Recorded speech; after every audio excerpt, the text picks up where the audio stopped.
Are they fit in politics? ఏంటి మన తెనాలి? ఎవరు వాడు? Rowdy sheeter. ఎవరు వాడు? గంజాయి బ్యాచ్. వెళ్తావా? మీరు వెళ్తారా? ఎన్ని గుండెలు ఉండాలి మీకు? ప్రజలు మీకు సపోర్ట్ చేయాలన్నా. ఇంకొక పక్క నిన్న పొగాకు. ఏంటి నీ పని? పొగాకుకు నేను చెప్పాను, ఎవరిచ్చారండి? 12,000 రూపాయలు క్వింటాల్కిచ్చి కొనిస్తున్నాం. మా దగ్గర ఎక్స్పర్టైజ్ లేదు, గోడౌన్స్ కూడా లేవు, రైతులు ఇబ్బందుల్లో ఉన్నారు. ఎంతైనా పర్వాలేదు, నష్టం వచ్చినా పర్వాలేదు, కొనాలని కొంటున్నాం. కొంటే మీ బాధ్యత ఏంటి? ఎప్పుడన్నా చేశారా మీరు? బాధ్యత లేకుండా పోయి ఒక 15,000 మందిని ఎసగిపోయి ఇక్కడ ఏం చేశారు? అమరావతి, దేవతల రాజధాని అమరావతి, ప్రజా రాజధాని అమరావతి, వేశ్యల నగరం. ఇది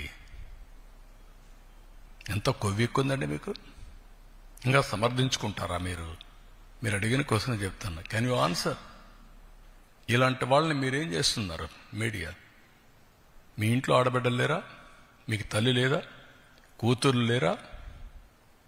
మీ భార్యలు లేరా? What are you talking? మనకు బ్లడ్ బాయిలింగ్ కాలేదా? ఇలాంటి వాళ్ళు నిన్న దాన్ని డైవర్ట్ చేయడానికి పోయి గొడవ చేస్తారా మీరు? ఈ ఇష్యూను డైవర్ట్ చేయాలా? దీనికి ఏం చేయాలి? ఒక చిన్న గీత ఉంటే ఇంకొక పెద్ద గీత గీయాలి. అంటే పోయి 15,000 మందిని పెట్టుకొని రౌడీజం చేస్తారా? అంటే మీ ఉద్దేశం ఏంటి? నేరస్తులు రాజకీయ ముసుగులో చేస్తున్నారు కాబట్టి మాట్లాడితే రాజకీయ నాయకులపైన యాక్షన్ ఎవరి మీద తీసుకోవాలి? రాష్ట్రానికి లా అండ్ ఆర్డర్ ఎవరు క్రియేట్ చేసినా బీ కేర్ఫుల్. హెచ్చరిస్తున్నా. నేనెప్పుడు భయపడలా. తీవ్రవాదులపైన పోరాడినప్పుడు కానీ,